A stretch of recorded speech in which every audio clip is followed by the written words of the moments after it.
Part 3. You will hear two students, called Hazel and Tom, talking about Hazel's media studies assignment. First, you have some time to look at questions 21 to 26.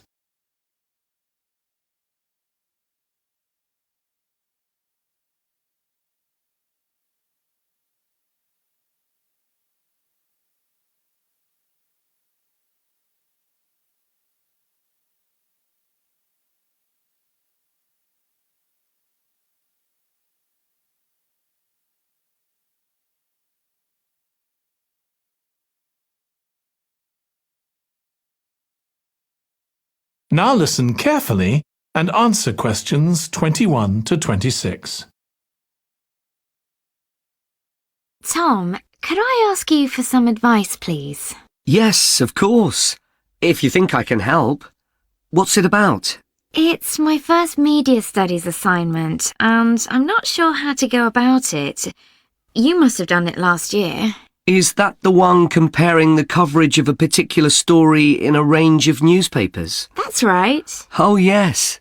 I really enjoyed writing it. So, what sort of things do I need to compare? Well, there are several things.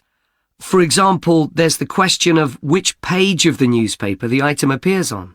You mean because there's a big difference between having it on the front page and the bottom of page 10, for instance? Exactly. And that shows how important the editor thinks the story is. Then there's the size. How many column inches the story is given. How many columns it spreads over. And I suppose that includes the headline. It certainly does. It's all part of attracting the reader's attention. What about graphics? Whether there's anything visual in addition to the text? Yes, you need to consider those too, because they can have a big effect on the reader's understanding of the story. Sometimes a bigger effect than the text itself. Then you'll need to look at how the item is put together. What structure is it given?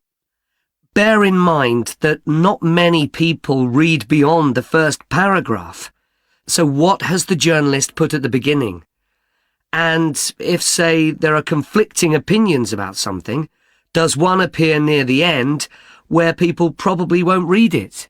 And newspapers sometimes give wrong or misleading information, don't they? Either deliberately or by accident.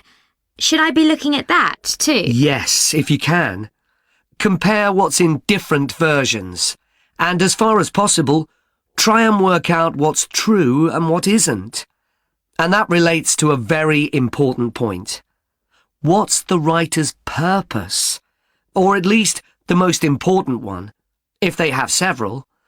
It may seem to be to inform the public, but often it's that they want to create fear or controversy, or to make somebody look ridiculous.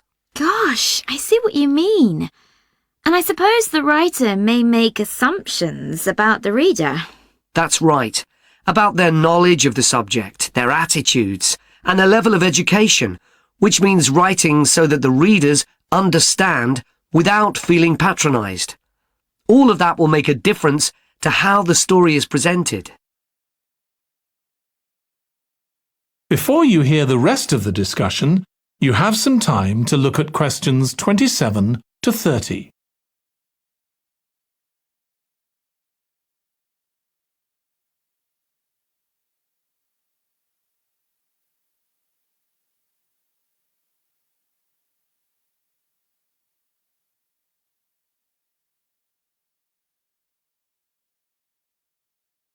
Now listen and answer questions 27 to 30.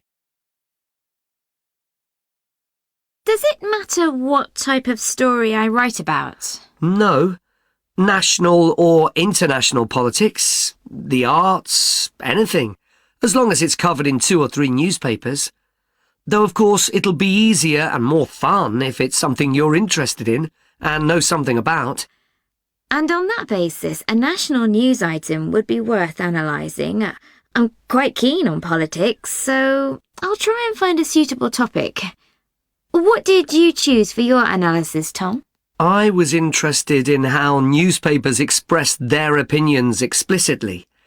So I wanted to compare editorials in different papers, but when I started looking, I couldn't find two on the same topic that I felt like analysing.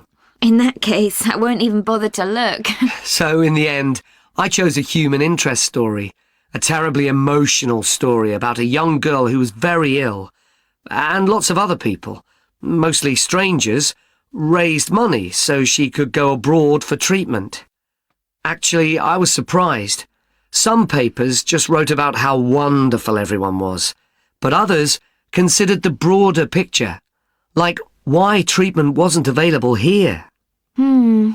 I usually find stories like that raise quite strong feelings in me. I'll avoid that.